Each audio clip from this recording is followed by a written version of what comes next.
We are starting a new chapter, a very small chapter, optical fiber. Okay, so optical fibers are basically hair thin, flexible, transparent dielectric fibers. Okay, so these are made of dielectric materials. Dielectric materials means it's non-conducting, insulating materials. Okay, and these fibers can carry efficiently optical signals from one place to another. It can carry signals for a very large distance. Okay, and optical signals, so if we want to send some information, we have to first convert that information into optical signals, then we can transfer that information to a very long distance using these optical fibers. Okay, and the study of these properties of such optical fibers is known as fiber optics. Okay, a very important property of this optical fiber is that its diameter should be greater than the wavelength of the optical signal that we want to send. Okay, so and also as the diameter of the optical fiber is much larger than the wavelength of the optical signals, we can neglect the wave nature of light for studying this particular subject, optical fiber, and we can consider light to be following the principles of geometrical optics in this chapter. There are very many important factors for which we prefer optical fiber, and presently the whole transmission business is carried out using optical fibers. This internet cables that is connecting between one nation to another nation, okay, these cables are under the sea. It can be working in different condition only because these cables are made of dielectric materials or non-conducting materials. That's why it's very durable in nature. It is also of low cost, high reliability. Okay, so you can use this type of cables in different media. You can use optical fiber cable inside a petrol, say for example under the sea water. It can be used in any medium. Okay, any medium because it's highly reliable. Okay, and it can carry a huge amount of information by using light beam as a carrier wave. Okay, and extremely low losses, that is the most important factor. The losses will be very low for this type of optical fibers. Now, an optical fiber consists of two parts. One is core, one is called core. So this is the core. Let's say this is an optical fiber. So there is the inner cylinder which we call core.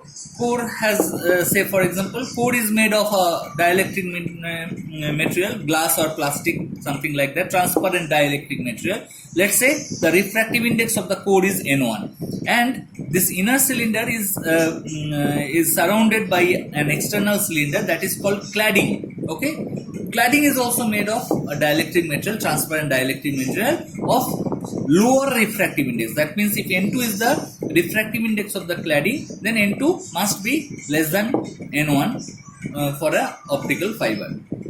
Now depending upon, so now see, the core has a refractive index N1. Now depending upon the refractive index of the core, we can classify optical fiber into two categories. Okay, now there are two types of optical fibers depending upon the refractive index of the core. One is step index fiber, this is old one. Okay, and another one is graded index fiber, this is the latest one. Okay, graded index fiber. What is the property of step index fiber? Very simple. For a step index fiber, the core has a uniform refractive index. That means this N1, the refractive index of the core, is a uniform, that is same everywhere inside the core. And for a graded index fiber, the core has a non-uniform refractive index. And this non-uniform refractive index, that means this refractive index is a function of the distance from the center. Okay, as you go from the center of the fiber to the core cladding interface, the refractive index decreases. Okay, for a graded index fiber. Okay, we are not getting into detail of these two types of optical fibers. For our calculation in the next part of this lecture, we will be using a step index fiber. We are not going to talk about graded index fiber. Now let us discuss about the working principle of a optical fiber. Let's say this is an optical fiber. This is the core and this is the cladding.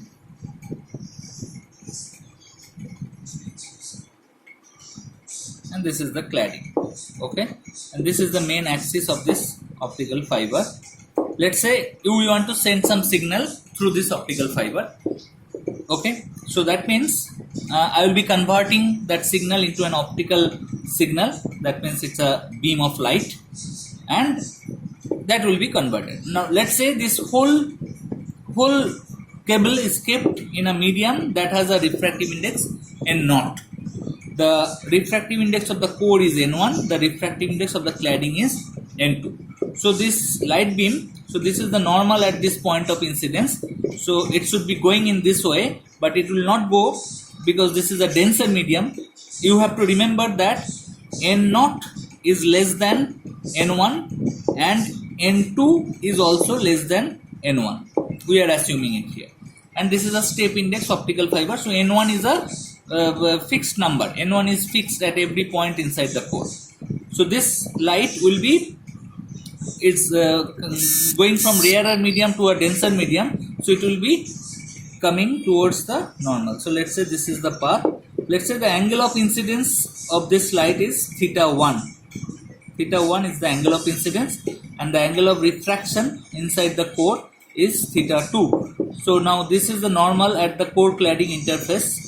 Okay, and let's say theta 3 is the angle of incidence at this point. So now see, there can be three types of phenomena.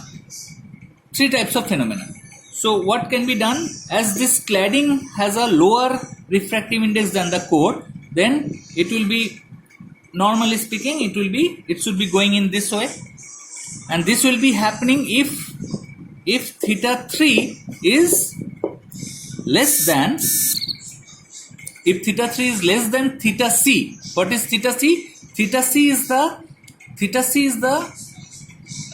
the critical angle between n1 and n2, core and cladding, for this particular light. Critical angle, that means, so this should be the path. Okay, now there can be another situation.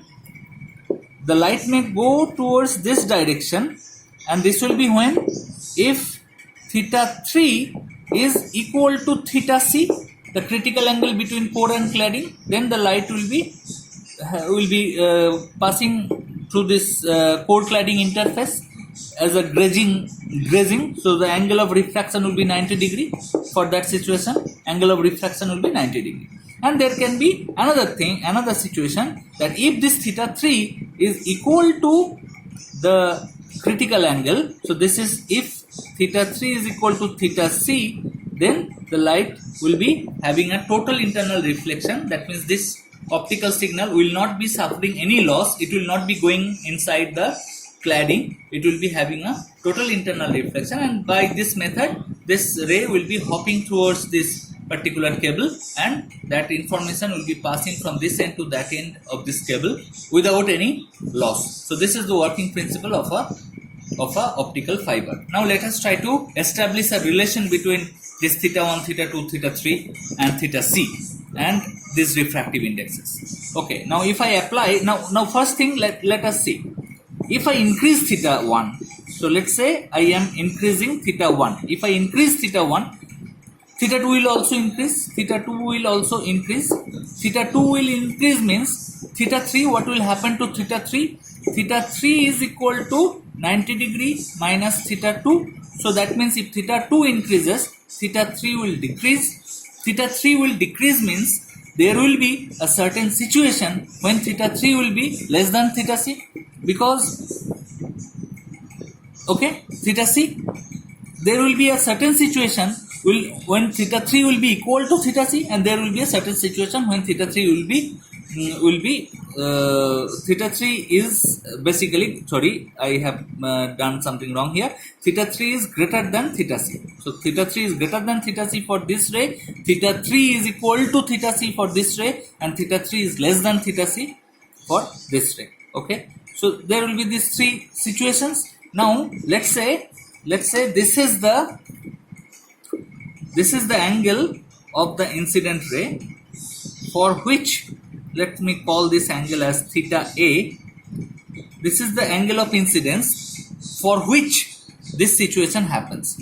So that means when theta 1 is equal to theta A, this particular situation happens. That means if a ray falls on this optical fiber in an angle which is more than theta A, angle of incidence is more than theta A. So for this ray, theta 1 is greater than theta A. That means what will be the fate of this particular ray? This ray will be going inside the cladding, that will be lost.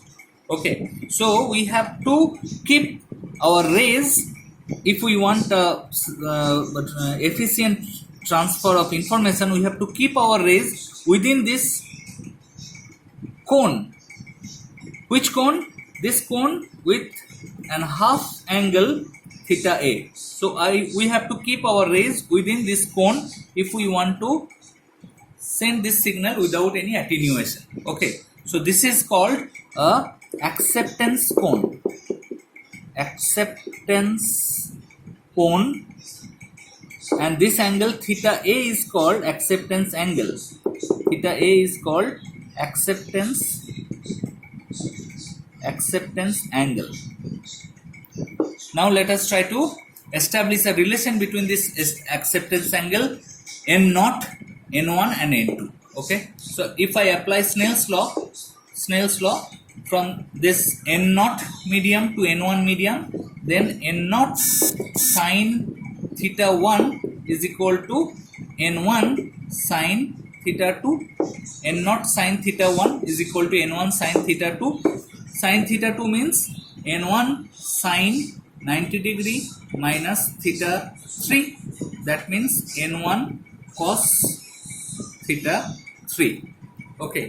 Now we also know this, for this condition we know that if theta 3 is equal to theta C, then theta 1 will be equal to theta A. That means if theta 3 equal to theta C, that means theta 1 will be equal to theta A. So I will be putting in place of theta 1 theta A sine theta A acceptance angle equal to N1 cos theta 3 means cos theta C. Now I need to find out a relation between this theta C and N1 and N2. That is very simple. When the angle of incidence is theta C, then I will be having this particular ray. Okay, that means the refraction, angle of refraction will be 90 degree. So that means I can write down N1 sine theta C equal to N2 sine 90 degree. That means sine theta C equal to N2 by N1. That means cos theta C is equal to root over of 1 minus N2 square minus N1 square. Okay, I am doing it here. So that means from this equation, what do I get? N0 sine theta A equal to N1 cos theta C, that is this root over of N1 square minus N2 square by N1. So that means I get this relation N0 sine theta A, that is equal to root over of N1 square minus N2 square. Okay, this is a very important relation, and this is the only relation that is important for this optical fibers in your syllabus. Now you see this equation. In the left hand side of this equation, what do you have? You have N0 and sine theta A. That means you have the property of the medium, external medium, that is inside this N0, and you have the property of this particular, you have the specification of this particular optical fiber, that is theta A. That means you have to send your light inside this theta A. Your angle of incidence should not be more than theta A. So this left hand side gives you basically the technical specification about this optical fiber. We name this particular term N0 sin theta as the numerical aperture of this optical fiber. Basically this gives you the specification. That means you have to choose your optical fiber according to the medium you are going to use and according to the angle of incidence, maximum allowed angle of incidence for that particular optical signal. to say if you want to. So this formula you need to remember: numerical aperture and acceptance angle and acceptance cone. So this finishes the discussion regarding this optical fiber. In the note I have sent to you, there are two problems, very simple problems, that is straightforward from this formula. Please remember the fact that if I ask you about numerical aperture, that means numerical aperture mathematically means n naught sin theta a. Many books will be defining numerical aperture in different manner, but n naught sin theta a is the numerical aperture and theta a is the acceptance angle. Okay, you have to calculate either n naught or theta a or n1 and or n2. Okay, this is the only formula that is available for this particular chapter. Okay, so this chapter is finished. Next chapter we will be talking about module 4.